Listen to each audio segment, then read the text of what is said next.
Welcome to the sleep spell, where the world softens and your thoughts are allowed to exhale. You've made it here, and that's no small thing. You showed up for yourself. And maybe that's the first kind thing you've done for yourself today. This is your space now. No pressure, no judgment, no expectations. Just stillness, just story, just sleep. Maybe your day was heavy. Maybe your mind is racing. Or maybe you're carrying something that no one else sees. Here you can put it down, all of it, just for a little while.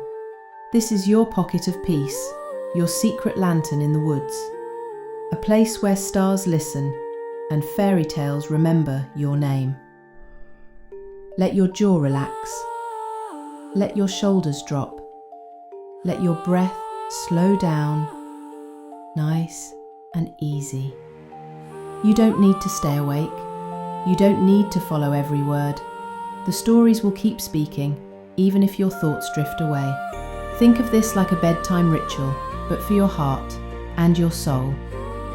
Here, you are safe, you are seen, and you are not alone.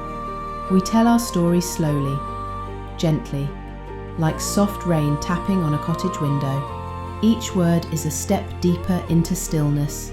Each pause is a place for your spirit to rest. So if you need to cry, let the tears fall. If you want to smile, let your lips rise. And if your eyes start to close, that's exactly what they're meant to do. You're not too late. You're not too broken. You're not too much. You're just in the right place at the right time. Welcome to the sleep spell. And your next story is about to begin.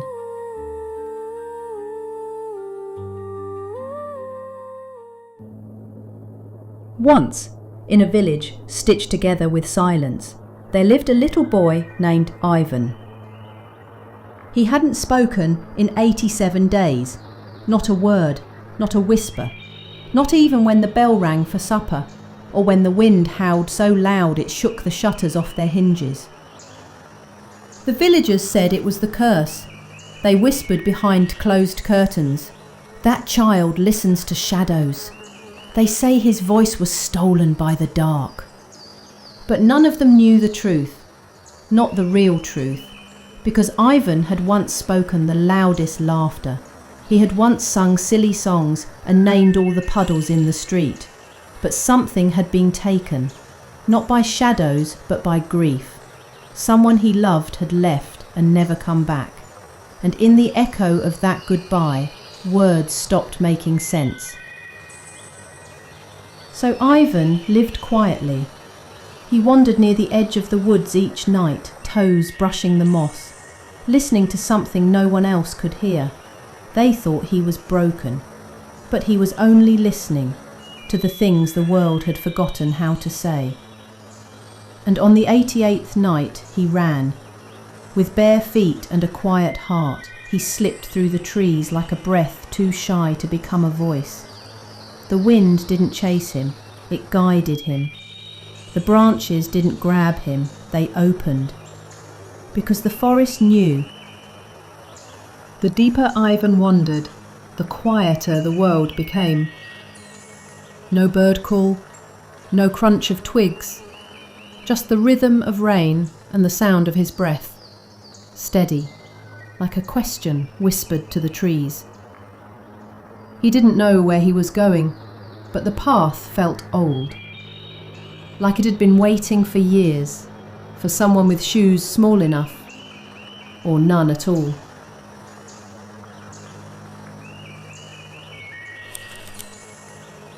The air thickened, cool and sweet, like the space between lullabies.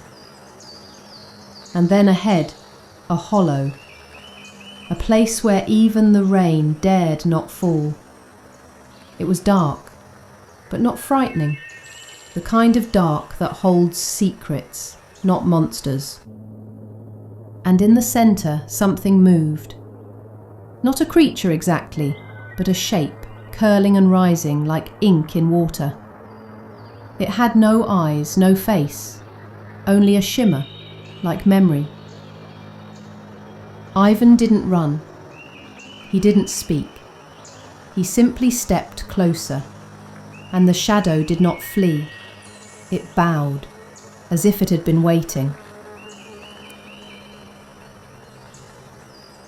The boy sat, and so did the shadow, and in the hush between them, stories began to stir. Iven stepped deeper into the woods. The hush of leaves beneath his feet was the first thing to speak to him. Then the rain. Not harsh like before, but gentle, as if the forest itself was crying with him. Each drop a small "I'm sorry" whispered from the sky. And through it all, the shadows followed. But they didn't cling. They didn't trap. They stayed just beside him, a pace behind, like old friends who knew the weight of silence too well. Iven found a narrow stream curving through the trees, its surface rippling with moonlight and soft reflections. He stared at his own face in the water, not to see his features, but to listen, because somewhere beneath the ripples he heard it, a voice not spoken aloud, a feeling, a memory, the sound of someone once holding his hand, the scent of warm bread, a lullaby that used to live on his mother's breath. His eyes stung, and for the first time in 88 days, his lips parted, not for speech, but for something deeper. A breath that carried all the things he couldn't say, and the shadows listened. The air grew stranger the deeper Iven wandered. Not colder, not warmer, but heavier. As if the trees had memories and they pressed them gently against his skin. He didn't cry, not because he didn't feel, but because every part of him was already soaked in sorrow, like the rain had been weeping for him all along. And then a whisper, not from a mouth, not from a person, but from the shadows themselves. They didn't speak in words, they shimmered in shapes, in curling movements on the edge of vision. They danced like breath made visible. Iven didn't flinch, didn't run. He stepped closer. He understood. This was no curse. This was a calling. The silence that others feared was not emptiness. It was language, a different kind of voice, one you had to feel before you could hear. And so he followed them, barefoot, brave and broken, toward a clearing that glowed faintly blue, as if the moon had left a secret just for him. The path Iven followed wasn't made of stone, it was made of hush, of moments so still they almost forgot to happen. Each step he took whispered, not with sound, but with memory.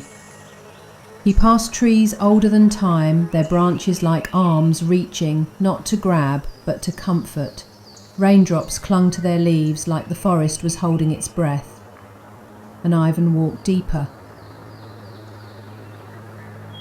He did not know how he was being led, only that he was, by something quiet and knowing and kind.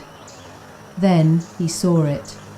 A hollow where the moonlight sank like a secret, where the earth dipped down into a cradle of fog, and there in the centre, shadows were gathering. Not like before, not wild or creeping, they swayed, like dancers too shy for daylight. And when Iven stepped closer, they turned to look. The hollow didn't open like a door. It revealed itself like a memory, half familiar, half forgotten, as if it had always been there, just waiting for Iven to remember the way. And when he stepped inside, the forest changed. The trees grew taller, not darker. The silence became richer, not heavier. The shadows, once like fingers reaching, now curled around him like old friends. He didn't flinch. For the first time since everything broke, Iven wasn't afraid of the dark. He understood now. The dark had never tried to hurt him. It was only holding space for what light had left behind. He walked deeper. The hollow wasn't a place, it was a presence. The ground breathed gently beneath his feet. The air pulsed with quiet stories, not spoken, not written, but felt. And in the very centre, beneath the arch of two ancient trees whose roots kissed, stood a figure. It wasn't a person, not quite. It had the outline of a boy, but it shimmered, its skin woven from smoke and memory, its eyes glistening with tears that had never been shed. Iven froze, but not in fear, because he recognized it. Not by name, not by face, but by ache. It was made from the very same silence that lived inside his chest. The figure didn't speak. It couldn't. It was formed of all the words Iven hadn't said, all the bedtime stories left unfinished, all the songs that died in his throat, all the I miss yous that never made it to the air. And still, it reached for him. A moment of breathless quiet, with story. A thread of light rose between them, thin, silver and trembling, spinning from the creature's chest into Iven's heart, and with it came a whisper. Not in sound, but in feeling. You don't have to be loud to be heard. Iven's eyes filled. Not from sadness, but from the soft breaking of something that had been locked too long. For the first time in 89 days, he opened his mouth, not to speak, but to breathe. And the hollow breathed back. Iven sat beside the shadow creature, legs crossed like a child in school. It didn't speak with a mouth. It didn't need to. Instead, it shaped things. It reached out and the air shimmered. Mist swirled into a picture. A tiny version of Iven crying silently in a field. Then the image shifted. Another boy appeared beside him, older, kind-eyed, and sat quietly, not asking questions, just being there. Iven's breath hitched. That boy had existed, once, before the silence swallowed everything. The shadow creature turned to Iven and placed its hand on his chest, right where the ache lived. Not to hurt him, to show him, your stories are still inside. So Iven began. He didn't use words, not yet, but he touched the mist, and it responded. A swirl, a memory, a laugh, a broken toy, a hug that never got finished. And then the forest echoed with images, moving pictures spun from sadness and hope. Iven shaped the pain with his fingers, gave sorrow a face, gave goodbye a colour. And for the first time in 88 days, he felt lighter. The creature watched, not to guide, but to witness. It had waited all this time for someone like Iven, not to fix him, but to listen. The forest leaned in. Even the owls were quiet. Because a boy who had forgotten how to speak was learning how to tell. And in that place beneath the world, where grief had once grown teeth, Iven began to bloom. Iven didn't speak. Not with his mouth. But something inside him stirred, and the shadow being heard it like thunder in the quiet. "You've kept your grief locked behind silence," the creature said. "But silence has edges, little one. It cuts deeper than words ever could." Iven looked up with wide, watery eyes. He didn't flinch. He didn't run. Because somehow he felt safe. The shadow moved like velvet smoke, curling around old roots and broken tree limbs. But its eyes held stories. Stories that only lonely children would ever understand. "Do you know why the shadows called you?" it asked. Iven shook his head. The creature crouched low, its form flickering between solid and soft, then reached out a hand shaped more by memory than matter. "Because you were brave enough to listen when others only feared. You see, not all darkness is cruel. Some of it is just forgotten light." And with that, Iven touched the creature's hand. The moment their fingers met, something bloomed in the air, like a hush made of stars. The forest shimmered, and suddenly he saw them.